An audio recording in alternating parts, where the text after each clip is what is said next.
তো এইরকম সুস্বাদু একটা পনিরের তরকারি যদি রান্না করতে চান তাহলে আমাদের এই রেসিপিটা অবশ্যই ফলো করুন।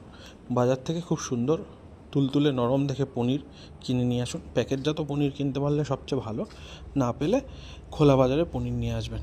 সেটাকে টুকরো টুকরো করে কেটে তার মধ্যে একটু গরম জল দিয়ে ভিজিয়ে রাখবেন, আর একটু সামান্য পরিমাণ লবণ দিয়ে দেবেন, তাতে টেস্টটা ভালো হয়। তার সাথে দেবেন এই বাটাটা, মানে পেস্ট করলাম যেটা, সেটা ছিল কাজু বাদাম আর পেঁয়াজ আর একটু আদা। সেই পেস্টটা করার পর তারপর আমরা দিয়ে দিলাম জিরের গুঁড়ো, ধনের গুঁড়ো, একটু লাল লঙ্কার গুঁড়ো দিয়ে তারপর মিশ্রণটাকে মেখে নেব। তার আগে কী করলাম, কড়াইতে তেল দিয়ে দিলাম যাতে সেই মোমেন্টে তেলটা গরম হয়ে যায়। তারপর মিক্সি বাটার মধ্যে যে বাটিটা ছিল সেই বাটির মধ্যে একটু জল দিয়ে মশলাটার মধ্যে মিশিয়ে নিলাম।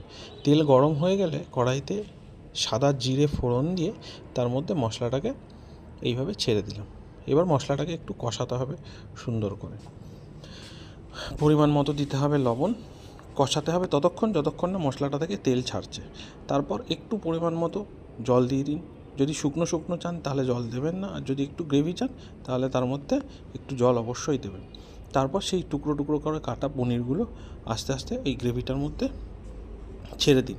সমস্ত পনিরগুলো গ্রেভিটার মধ্যে ছেড়ে দেওয়ার পর তারপর হালকা আঁচে বা কম আঁচে এইভাবে নাড়িয়ে নিন এবং নামানোর আগে একটুখানি বাটার ওর মধ্যে দিয়ে দিন। দেখবেন রুটির সাথে খেতে কিন্তু খুব ভালো লাগবে। এবং যখন সার্ভিস করবেন তার আগে অবশ্যই একটুখানি মেথি পাতার গুঁড়ো দিয়ে দেবেন। মেথি পাতাটাকে গরম করে নেবেন, তারপর সেটা গুঁড়ো করেও দিতে পারেন, অথবা পাতা গরম অবস্থাতেও ছড়িয়ে দিতে পারেন। দেখবেন সারা বাড়িতে কিন্তু গন্ধ হয়ে গেছে এবং খাওয়াটাও কিন্তু আর একঘেয়ে লাগছে না।